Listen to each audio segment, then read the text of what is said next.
All right, welcome back to the deep dive. We've got a stack of sources right here, pulled together by one of you, our listeners. And today we are heading to the galaxy far, far away to unpack a Star Wars story. Hmm. Our mission to dive deep into a specific moment in time on the planet Gala, revealing the complex political undercurrents, the surprising hidden dangers, and the profound personal journeys our Jedi guides embark on. That's right. We're focusing on key excerpts from the Star Wars book, Jedi Apprentice #4, The Mark of the Crown, by Jude Watson.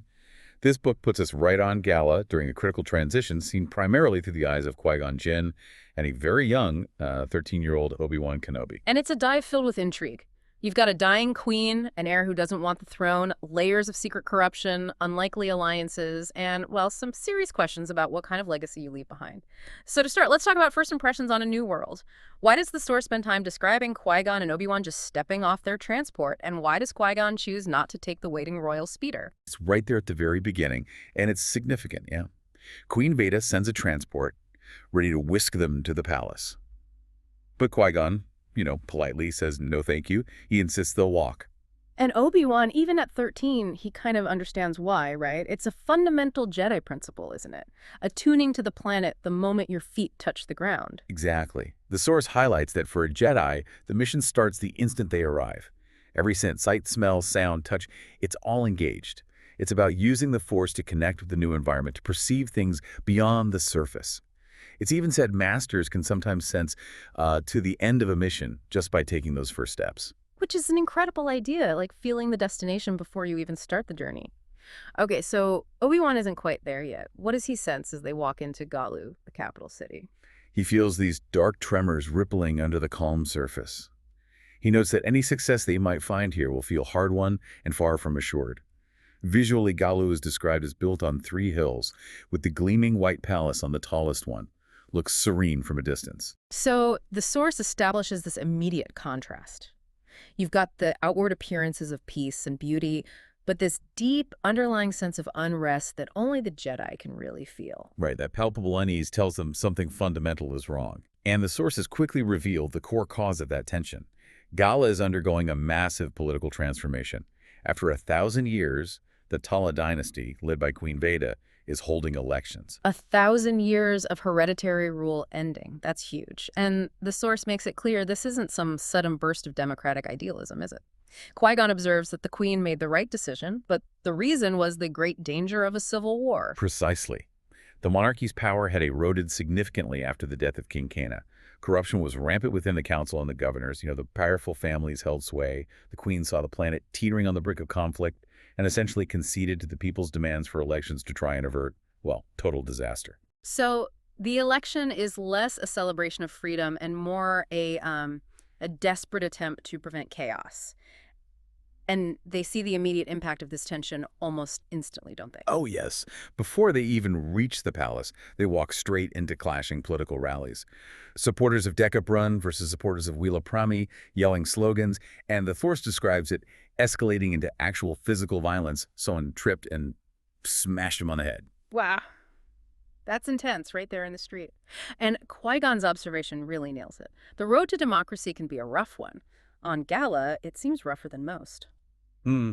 This transition is volatile from minute 1. It absolutely sets the stage for the kind of environment they've stepped into. So they finally reach the palace, this opulent structure shimmering with azurite crystals. But even here, beneath the splendor, there are secrets. And meeting Queen Veda reveals the first major one. She's in this gilded receiving room, looks regal in her shimmer silk gown. But Qui-Gon, using the living force, senses something deeply wrong. Yeah, the source describes her living force as dim. He perceives immediately that she is extremely ill or dying, despite being middle-aged. Her skin is an unhealthy bone color, lacking that typical Galatian moonlight tone. They've brought Bacta as a gift, which, she clearly desperately needs. And she's remarkably upfront with Qui-Gon about her condition. She is very direct. She sees his Jedi sensitivity and confirms it. Yes, you are right, I am dying. She tells him there's no time for pretense when you're facing the end. Obi-Wan, who can't perceive her condition through the Force, is completely taken aback by this frankness. It's a moment of profound honesty that immediately establishes her character and, well, her motivations. Her fears aren't for herself, but for Gala's future and her son, Prince Beju. She fears civil war above all else. And her view of her son is quite stark. Beju is the last of the Tala dynasty, furious about the elections. She expects him to be some trouble for you, predicting he'll try to buy or steal support. But the surprising insight here, she privately wishes him to lose. She believes it's genuinely what's best for him and for Gala. She wants him to become a private citizen, free from the corrupting influence that she saw in his father, King Kana. Beju is only 16, raised, secluded, educated off-planet, with the backing of some old guard royalists. She sees the throne as a dangerous burden for him, basically. So her desire for democracy is intertwined with this motherly, albeit maybe harsh protection of her son. She also gives her assessment of the other candidates, Deka Brun and Wheela Promi. Right. Deka Brun is the popular hero figure, promising easy reform. Wheela Promi is the experienced underminister, described as having found and grounded ideas, but hurt by her palace ties and her bluntness. She's expected to lose. The queen knows violence is coming, calling the current peace fragile. The conversation gets even more layered when she introduces the Hill people. Who are they and why does she bring them up now? They live in the mountains, apparently feared and hated by the city dwellers, rarely seen. They've refused any engagement with the election process. Their leader is this near-mythical figure named Elan, whom the queen has never met but calls a factor in the election. And this is where the historical secret comes out, isn't it? Thus, the queen reveals King Kana's secret marriage to a hill woman before his arranged marriage to Veda. The council forced him to abandon the woman, unaware she was pregnant. King Kana later regretted not finding his child. Wow. And that child, the queen reveals, is Elan. She calls her the true heir, who should have the mark of the crown, which is identified by the Council of Ministers, not like a physical symbol. The past, literally living in the present. This isn't just a political transition. It's a deep historical reckoning. And the queen's request, she wants the Jedi to contact Elan. This immediately elevates the mission, right? From simply observing an election to uncovering a hidden heir and potentially influencing the political future through historical truth. It's a massive shift. And speaking of shifts, things get very confrontational when Prince Beju storms in, accompanied by Lana Giba, the head of the Council of Ministers. Beju is immediately aggressive. He points to the Jedi and demands they leave, calling them troublemakers who caused death on Findar. He even distorts the Bacta situation, saying they stole his Bacta he supposedly negotiated for and brought it as some kind of joke. He's lashing out, trying to discredit them. Queen Veda defends them, but Beju's accusation highlights his arrogance, but also, as Obi-Wan notes, his cleverness in twisting the narrative. Obi-Wan is surprised Qui-Gon doesn't immediately contradict the lies. And Qui-Gon's response is unexpected, to say the least. Giba sternly questions them, and Qui-Gon just refuses to argue about Findar, calling it pointless. He simply says they were invited and will leave if asked. Obi-Wan is internally bewildered. He can't believe Qui-Gon would accept such humiliating terms. Beju, seeing a perceived victory, adds bitterly, "You deny me the crown. Why not deny me everything else?" Giba then offers the compromise. They can stay, but for their protection, they must remain within the palace grounds and cannot leave the palace unescorted. Which is just a thinly veiled restriction, clearly meant to spy on them. And Qui-Gon agrees. Queen Veda pleads with him to accept, understanding the delicate situation. Obi-Wan is floored. At this point, they introduce Jono Dun, a boy Obi-Wan's age, in palace uniform, assigned as their escort. Beju emphasizes they can't leave without him. But Qui-Gon, in this subtle power play, places his hand on Jono's shoulder. Yeah. He physically positions himself next to the young boy, making the point effortlessly that Jono is no physical guard for two Jedi. The source notes he makes Giba's hollow offer clear, showing Jono is merely a pawn. The queen hides a smile, Giba flushes. Qui-Gon accepts the terms, but immediately undermines their intent. It's classic. Qui-Gon find the path around the obstacle. After this tense meeting, Qui-Gon heads to the gardens to reflect. That word legacy used by the queen resonated with him, and he needs to understand why. He walks, thinking about his life as a Jedi. No family, no lineage, footsteps washed away by the wind and rain. He wonders what mark he's leaving, and looking at the cultivated gardens, he connects it to Elan, living apart, following her own rules with her people. He realizes she is like him in a fundamental way. Obi-Wan finds him confused about the agreement to be confined. He expected Qui-Gon to resist, surely. Qui-Gon explains his philosophy. Count on nothing, only change. Missions aren't clear-cut, and sometimes the direct road is not the one to take. He senses more secrets, but he believes the queen about Elan. And he tells Obi-Wan he's leaving for the Hill Country immediately to find Elon. Obi-Wan is understandably shocked and protests vehemently. Their mission is to oversee the election, be guardians of peace, not chasing long-lost daughters and breaking the palace's rules. Qui-Gon is firm. He acknowledges Obi-Wan's right to disagree, but says, I will go.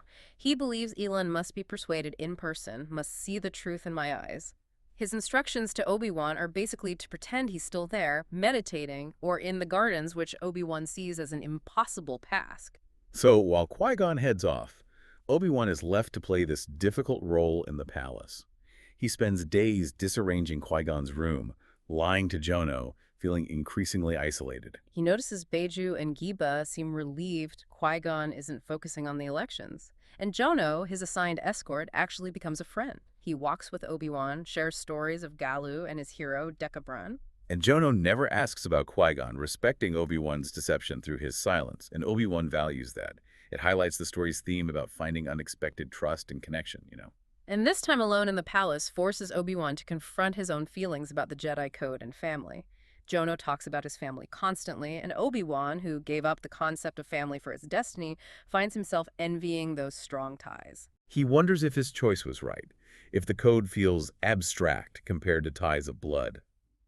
The source says he wishes he could talk to Qui-Gon, but feels his master wouldn't understand, especially since he feels kind of abandoned to chase a ghost. It's a moment of deep vulnerability for the young apprentice. Okay, so the plot takes a critical turn when Obi-Wan encounters Queen Veda in the orchard one evening. She looks shockingly worse, but finds solace in the garden. She gives him simple advice. Hold on to life. She describes her illness. The pain is bad at night. She can't sleep, feels better midday. And crucially, she mentions she felt better away at her country estate until council members arrived. Now, despairing, she feels she's just waiting to die. And this detail sparks something in Obi-Wan. That specific rhythm to her illness, worse at night, better midday, and the fact she got worse after the council arrived at her estate. The Force pushes him to focus. This is his aha moment. He realizes something is deeply wrong, and a sudden chilling suspicion forms. Was the queen being poisoned? He acts immediately, slipping away to avoid a council member he sees in the gardens, probably Vizo. He gets to the queen's chambers, finds Jono there, and learns the kitchen servants bring her nightly tray. He sees the queen, weak, about to drink her tea.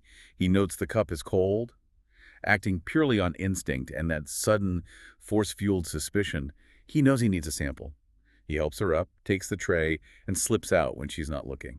Back in his room, he transfers the tea into a med-pack vial, takes the sweets, and returns the tray to the kitchens. He knows he needs a substance analyzer. He's on his own with this terrible suspicion, his master out of contact in the mountains. While Obi-Wan is uncovering palace secrets, Qui-Gon is undertaking the difficult journey into the hill country. The source describes it beautifully but harshly. Rugged terrain, dense forests, these eerie standing stones. His comlink cuts out, cutting him off from Obi-Wan, which just adds to the tension. The environment turns hostile as a storm approaches. And then, just as he's in a narrow pass near the standing stones, the attack comes, bandits on speeders with ion cannons. He activates his lightsaber, using the terrain for cover, dodging and deflecting. It's a dangerous fight, and he gets hit badly by shrapnel, losing his lightsaber in the process. He's vulnerable. Just when it looks dire, an unexpected rescue arrives. A swoop rider, displaying incredible skill navigating the standing stones, takes down a bandit. More swoops arrive, dozens of them. Realizing he can't fight them all, Qui-Gon deactivates his lightsaber and waits. The lead rider is Elon, the leader of the Hill People. And her reaction isn't gratitude, it's, well, gruffness. She blames him for nearly damaging the sacred standing stones. She demands to know why he's there. Qui-Gon says the queen sent him. Elon just dismisses the queen's authority, assumes it's about the election, and tells him to leave. But then the storm hits hard. Elon's companion, Dana, points out Qui-Gon's wounds, and Elon, despite her initial coldness, can't leave him. Reluctantly, her conscience wouldn't allow her to send him back in the storm. She offers one night of shelter. Qui-Gon rides behind her on the swoop, noting her masterful control. They reach the Hill People's camp, surprisingly comfortable inside their white domes. And Elon reveals another skill. She's a healer. Qui-Gon is surprised by her expert fingers and healing hands as she tends to his wounds. Their conversation continues. Elon is deeply cynical about city people, calling them ignorant and fearful, and she wants nothing to do with the election or a crown. She's happy with her life. And Qui-Gon drops the Queen's truth. You are the heir, King Kana's daughter. He tells her the Queen wants her to know before she dies. Elan's reaction is shock and outright denial. What lies are these? She calls it a trick, maybe to imprison her or scatter her people. She denies her parentage, claiming her mother, Tama, never left the hills, and her father, Rowie, was a hill healer. She accuses Qui-Gon of believing the Queen's lies and warns him there's a plan behind her words. Elan fiercely defends her actual legacy, her people, the outcasts whose eyes were too dark, whose skin was too dark, who had no family, who built their own society based on freedom. This is the heritage she's proud of. And she turns the question back on Qui-Gon, echoing his own earlier thoughts. What is this to you? Why should I listen to talk of legacies from someone who has no ties? It's a powerful mirror to his own internal struggle. Elan agrees to let him use her comlink to contact Obi-Wan once the storm passes, explaining they jam communications for protection. Qui-Gon feels he's failed to convince her. Okay, so back in Gala, Obi-Wan finds an info data booth to locate a substance analyzer. He finds a lab run by Molly Erat, described as a tiny, cluttered space that looks like a storage area for a lunatic. And Molly himself is an impatient elder. He's gruff, but agrees to analyze Obi-Wan's sample of the Queen's tea and cakes for credits. Molly quickly confirms the cake is normal, but the tea contains an unidentifiable substance. It will take time to identify it by searching other data fields. Obi-Wan is on his own, still unable to reach Qui-Gon, needing proof urgently. The next day, Obi-Wan's comlink finally comes to life. He finds a private spot in the gardens to talk to Qui-Gon. Qui-Gon sounds strained, confirms he's wounded but healing, found Aelin, but hasn't convinced her. She thinks the Queen is lying. And Obi-Wan shares his discovery. He thinks the Queen is being poisoned. Qui-Gon's reaction is immediate and grave. That is very bad news. They quickly brainstorm who benefits. If she dies, the elections could be suspended. Beju. Qui-Gon doubts it, sensing genuine affection under his anger. Giba, who wants the royal line to continue, or someone with non-obvious motives. Qui-Gon tells Obi-Wan to be careful and get proof. Then Qui-Gon asks a critical question. Did Jono bring the nightly tea? Obi-Wan immediately jumps to Jono's defense. It can't be him, he says. Jono just picks it up from the kitchens. He's sure of him. Obi-Wan feels annoyed that Qui-Gon would doubt his judgment, especially since he feels his master kind of abandoned him. Qui-Gon's comment that sometimes the obvious is the answer lingers, but Obi-Wan pushes it away. His suspicion shifts instead to Elan. He points out Elan was in disguise. She's a healer who might know about poisons, and who benefits from the Queen's death in suspended elections.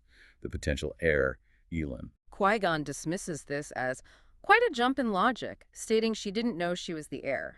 Obi-Wan, frustrated, retorts, or so she pretended, connecting it back to the idea of deception. Qui-Gon firmly redirects him. Concentrate on the palace.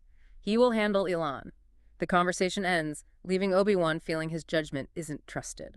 Back at the palace, Obi-Wan encounters Jono again in the gardens and feels a prickle of suspicion.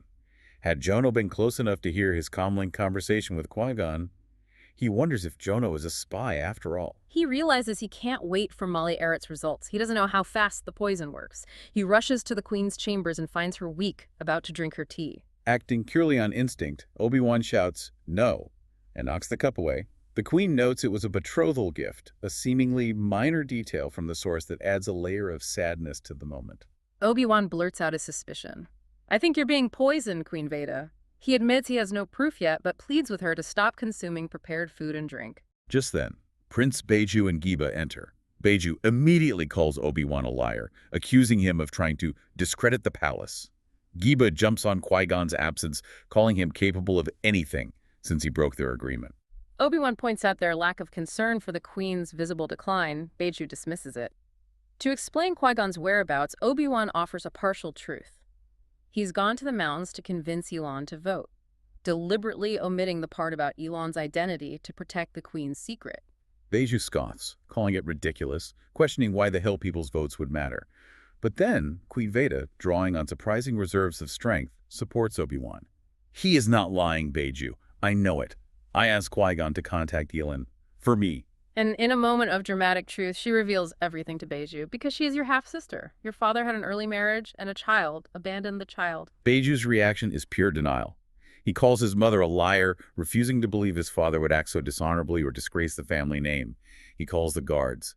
The queen, despite her weakness, manages to pull away from Obi-Wan and gives him a look that clearly tells him to run before collapsing against Beju.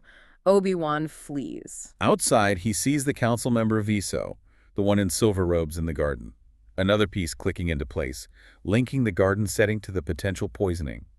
He feels certain Giba is behind it, but still wonders if Beju knows. Then he hears Jono calling him in the garden. Despite his recent suspicions, he hesitates. He remembers Jono saying he'd waited for a friend for a long time, and he decides he has to trust him. This is a crucial test of Obi-Wan's own judgment. Jono arrives, tripping in his haste, confirms Beju called the guards, and says he believes the queen is poisoned. He offers help, knowing Obi-Wan will be caught hiding in the city. Jono knows where they can go, Dagobron's headquarters. Obi-Wan, meeting an ally in a safe place, agrees. They arrive at Dagobron's headquarters, a bustling space covered in banners declaring Deka and posters with the slogan, "I am you, we are one." Jono explains Deka's appeal. He preached unity among all Galatians, challenging the old system based on family lineage and great families. As the room clears for a rally, Obi-Wan finds an open holophile on a desk. What he discovers here is chilling.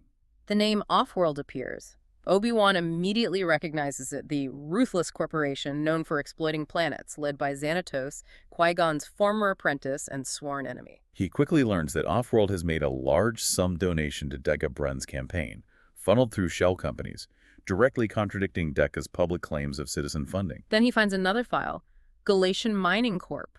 Accessing it reveals a devastating plan to mine half of tiny Gala, including the vital Galatian Sea, the planet's fresh water source and home to the sea people. The plan includes importing workers, building spaceports for massive operations, and recruiting, which likely means forcing native Galatians into labor. The source confirms this mining company is a front for Offworld. It becomes sickeningly clear. Dagobron, the people's hero, agreed to this environmental and social devastation in exchange for Offworld's financial backing. This corruption goes deeper than just manipulating elections. Obi-Wan tries to flee to warn Jono and Qui-Gon, but he's stopped by guards pointing blasters. They take his lightsaber and comlink, cutting him off again. They drag him into a vast, freezing food storage area, a freezer, and lock him in. Obi-Wan is trapped, with vital information and no way to share it. Meanwhile, back in the mountains, Qui-Gon wakes. The storm is over, and he knows Elin expects him to leave. His wounds still ache, but he goes to her dome. He finds her mixing medicine. Almost as good as Bacta, she tells him, still cynical. She challenges him again, asking if he thinks he's changed her mind. But their conversation is cut short by a deep rumble that isn't thunder, it's tanks. The Royal Guard has found the Hill People's camp. Proton tanks and a transport ship arrive, rolling out more tanks. It's a full-scale attack. Dana confirms it's the Royal Guard, stating they will level the camp. Ilin's leadership shines through here. She's cool, immediately calling for a diversion. She orders the swoops, sends the vulnerable to shelter, gathers medicines, and tells Qui-Gon to escape. But Qui-Gon refuses. He activates his lightsaber, stating, "I will not leave your people unprotected." He joins the swoop riders. Elin quickly outlines her tactical plan. Buzz the tanks, make them angry, stay out of range, using tactics learned from their Zoom ball game, drive the tanks towards Moonstruck Pass. Qui-Gon, despite never flying one, quickly masters the agile swoop, joining Elin. The swoops dart around the clumsy, rusty tanks. They lead one tank into a ravine where it crashes. Elin orders them towards the pass. As they head into Moonstruck Pass, Qui-Gon worries it's a trap. The canyon narrowing, the sun blinding off the snow. But the pass reveals Elin's strategic genius. The pass is filled with a massive, ice-crusted snowdrift created by the northeast wind. The tanks, charging ahead, crash through the crust and are swallowed by the snow one by one. The Hill People win without a single casualty. Elin, with a hint of humor, tells Qui-Gon, "I don't think you'll be needing that lightsaber, Jedi." But the most surprising moment here is Elin's immediate action after the victory. She organizes a rescue for the trapped Royal Guard soldiers. It shows her character goes beyond the gruff exterior. She's tough, but not cruel. After the battle, Qui-Gon tries to contact Obi-Wan, getting no answer, which worries him. Elin grumbles about having prisoners to feed. Qui-Gon talks to Domi, an elder, who mentions Elin has healing hands, like her father, the healer Roe. Crucially, Domi also mentions Elin's mother, Tema, was an artisan who went to Galu and actually worked at the palace before returning to the hills. This reveals Elon lied earlier about her mother never leaving the hills. Qui-Gon realizes she must be deeply afraid and that his words revealing her parentage must have shattered her world, even if she denied it. This adds a layer of empathy to her resistance. Then suddenly, Qui-Gon feels a strong ripple through the Force. It's Obi-Wan, a desperate Force-amplified message. I am in trouble, Master. Come back. Meanwhile, back in the freezer, Obi-Wan is facing the horrifying implication of his discovery. Deca Brun is working with Offworld, and Offworld is run by Xanatos. He knows Xanatos, Qui-Gon's former apprentice, is obsessed with destroying his old master. If Deca contacts Xanatos and tells him a Jedi is trapped here, Xanatos will know Qui-Gon is on Gala and will see it as an opportunity to lure him into a trap. Obi-Wan knows he must escape, not just for himself, but to warn Qui-Gon that Xanatos is now potentially involved. He hears voices outside the door, a delivery boy arguing with a guard about putting meat inside. This is his chance. Obi-Wan focuses the Force, amplifying the simple, relatable idea we all need to eat into the guard's mind, subtly influencing him to open the door. The guard agrees, opens the door, and pushes a cart in. Obi-Wan seizes the moment, using the Force to shove the heavy cart back, pinning the guard against the wall. And the delivery boy is Jono, who grins and calls it teamwork. His earlier trust in Jono was thankfully not misplaced. As they flee, Jono reveals Prince Beju has jailed the queen, who is refusing food and growing weaker. Jono is genuinely worried about her, saying, I think she's dying. Jono also tells Obi-Wan that other council members, appalled that Giba and Beju imprison the queen, have formed an alliance and want to meet with Obi-Wan to discuss Giba. But Obi-Wan knows he needs proof of the poisoning first. He insists they go to Mali Erot's lab for the analysis results and a potential antidote. Jono, despite the urgency election day is today, reluctantly agrees. They find Mali Erot, who proudly declares he's found the agent and calls himself a genius. The reveal. The poison is a natural agent. It is dimolitis, an herb. It grows in Gala's seaplanes, harmless in small amounts, but dried and concentrated, it mimics the effect of a wasting illness, ultimately fatal. And Mali has created an antidote. Obi-Wan immediately thinks of the palace gardens. He tases Mali with all his credits, grabs the antidote vial, and races back to the palace with Jono. Jono leads Obi-Wan high into a tower overlooking the gardens, saying guards are searching and the council will bring him to the queen here. Obi-Wan is impatient, his mind racing. Looking down at the gardens, he asks Jono about the gardeners, about Vizo, who is often there, mentally running through who would have access to both the Dimolitus and the queen's chambers. And then he has his second aha moment, hitting him like a laser. Access was the key. The poison had to be administered by someone above suspicion. And the person with constant access to the gardens, he picks flowers daily, and the queen's chambers delivering the nightly tray is Jono. It clicks into place with Qui-Gon's earlier doubted comment. Sometimes the obvious is the answer. Jono is from the seaplanes where Dimolitus grows. The heartbreaking truth is his friend was the poisoner. Jono, seeing Obi-Wan's realization, admits it. I'm sorry, Obi-Wan. Truly, he says Giba is coming.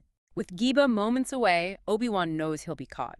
He tells Jono to save his sorrow, steps onto the ledge of the tower window, and uses the Force to leap out, grabbing onto Lindamore branches to control his descent towards the council chamber. He has the proof and the antidote, but he's exposed. Obi-Wan evades guards and reaches the council ministry wing, ducking into a room just as Prince Beju stumbles in from another doorway, accusing Obi-Wan of hiding. Beju reaches for the guard call tube, but Obi-Wan challenges his courage. He points out Beju always needs guards, while Obi-Wan faces him alone. This hits Beju. He drops his hand, grabs an antique sword, boasting about his royal training. He challenges Obi-Wan, tossing him a sword. Does a Jedi only fight with his own weapon? And attacks. They duel.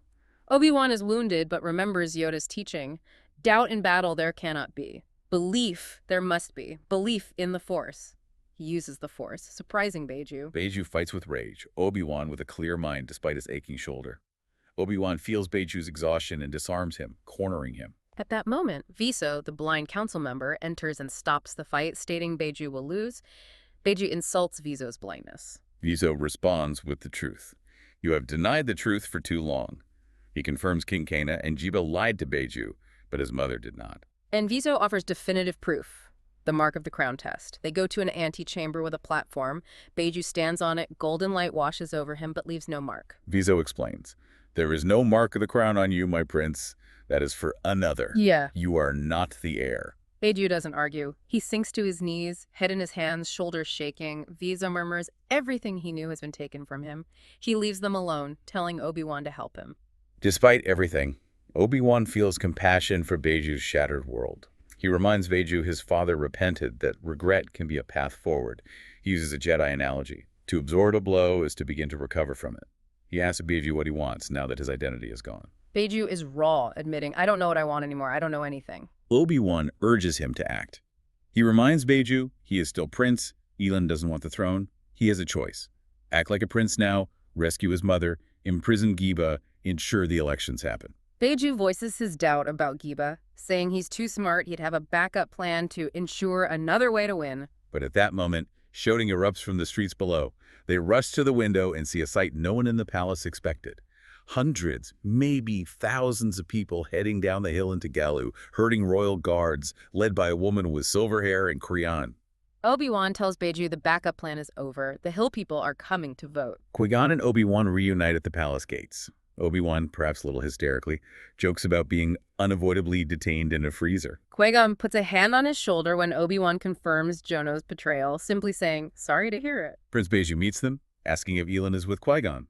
Qui-Gon says she's gone to meet Wheela Prami and offers to arrange a meeting for Beju. Beju makes his choice, stepping up to his responsibility. First, I must set things right here. Giba is being arrested as we speak. But Giba strides in, waving an invalid arrest order signed by Beju, sneering that Beju doesn't rule and threatening the queen's succession. Just then, Queen Veda arrives, bracing herself but standing tall. I'm not dead yet, she declares, and orders Giba's arrest. In a final act of desperation, Giba draws Obi-Wan's lightsaber from under his robes. Qui-Gon activates his own, calmly stating it's not wise to fight a Jedi with that weapon. He easily disarms and takes down Giba, returning Obi-Wan's lightsaber. Giba tries to spin it, urging support for Deca Brun, claiming civil war is inevitable otherwise. But Obi-Wan has the proof now. Holding his recovered lightsaber, Obi-Wan asks Giba where he got it. Giba lies, saying he found it after Obi-Wan fled. Obi-Wan calls him out, stating the saber was taken by Deca Brun's men, directly accusing Giba of being in league with Deca Brun. This is news even to Qui-Gon. Jono, who has followed them, speaks up, quietly but clearly. He confirms Giba feared Beju would lose and made a deal with Deca for money and support from sources outside of Gala. And Obi-Wan adds the chilling detail. Offworld! I saw the records in Deca's campaign office. Qui-Gon, surprised again, murmurs, you have been busy. Jono concludes Giba made the deal to secure his place in Deca's government, unwilling to risk losing power. The queen, frail but firm, orders Giba arrested. As he's led away, she says, it's over. Prince Beju stands beside his mother, accepting his new path. Except for the voting, he says, let the people decide. With Giba exposed and arrested, and the truth about Deca Brun and Offworld revealed, the elections proceed. Wheela Prami wins overwhelmingly. Prince Beju drops out and supports Wheela, publicly exposing Deca's corruption.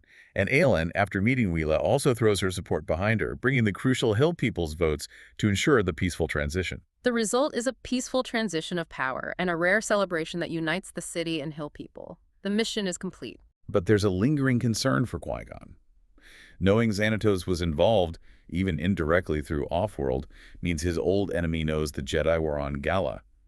Qui-Gon feels he needs to leave quickly to ensure Xanatos doesn't return to exploit the planet. Qui-Gon has a final audience with Queen Veda. She looks healthier, the antidote working, and says she's been granted something unique she will live to see her legacy play out. Beju finding a better life, Gala at peace. They discuss Elan, who's returning to the mountains but has bonded with Wheela and may not isolate herself completely. The Queen mentions Elan is even considering adding Tala to her name, calling her stubborn to the last. They also talk about Jono. His punishment is being sent back to his family on the seaplanes to learn farming, to be like everyone else now. Qui-Gon hopes he learns about the uses of freedom, and the Queen agrees it's good for everyone to forgive. Qui-Gon reflects again on his own legacy, feeling that sadness return. He travels constantly, his connections fleeting. What does he leave behind? The Queen, pointing to the peaceful city below, gives him a powerful answer. This. His legacy isn't monuments or family lines. It's the justice, honor, and peace he helped achieve. It doesn't matter if he's remembered. The peace matters. And his legacy is also Obi-Wan, who's becoming extraordinary what he teaches will live on. Meanwhile, Obi-Wan is sitting with Elon and Beju along with Vizo. He sees how they've both chosen paths based on character and principle, not just birthright. He realizes this is the true mark of greatness. And reflecting on his own journey on Gala, his doubts about the code, his struggle with family ties, his misjudgment of Jono, and his final trust, he realizes his chosen path as a Jedi is equally important, his connections within the Order just as significant as ties of blood. He's found a renewed sense of purpose. He wishes he could share these profound reflections with Qui-Gon, but his master seems stern, already focused on the next mission, anxious to depart. Obi-Wan remembers Yoda's words. Always more questions than answers there are. Qui-Gon arrives in the doorway. It is time to go, he says. And Obi-Wan, changed by the experience, is ready. This deep dive shows us that even in a galaxy far, far away, political transitions are messy, family secrets run deep, and corruption can appear in the most unexpected places, even wearing the face of a hero or a trusted friend. Yeah, it highlights how personal journeys are intertwined with global events, and how characters like Queen Veda, Ilan, and Beju grapple with legacy, power, and what it means to do right, regardless of their position. And for our Jedi, it's a powerful lesson in different forms of legacy and belonging. Qui-Gon finds his impact in the justice he brings and the apprentice he shapes, while Obi-Wan reaffirms the profound significance of his chosen path in the Jedi Order. Ultimately, it asks us to consider that question of legacy ourselves. When facing change, uncertainty, or opposition in our own lives, what kind of mark do we want to leave behind? Is it something visible and powerful, or is it something unseen, like peace, justice, or the quiet impact we have on others? A lot to think about from one complicated planet. Thanks for joining us for this deep dive.